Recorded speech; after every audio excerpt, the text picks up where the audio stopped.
సూర్యాస్తమయం అయిపోయింది, అర్జునుడు కొట్టలేకపోతున్నాడే అన్నాడు.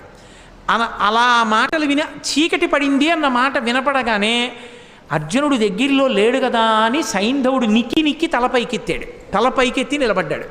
బావా అడిగో సైంధవుడు కొట్టేయి అన్నాడు. బాణం వేసి వెంటనే తలని కొట్టాడు.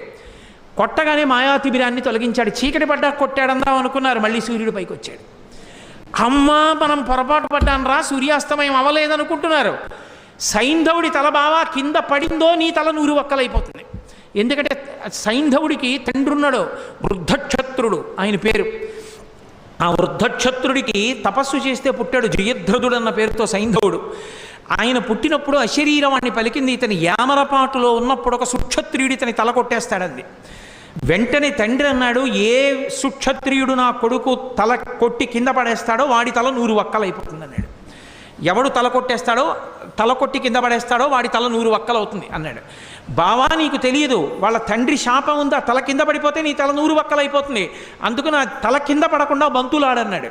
ఓ పక్క యుద్ధం చేస్తూ ఓ పక్క బాణం వేస్తూ సైంధవుడి తల కింద పడకుండా పైనే బంతులాడాడు.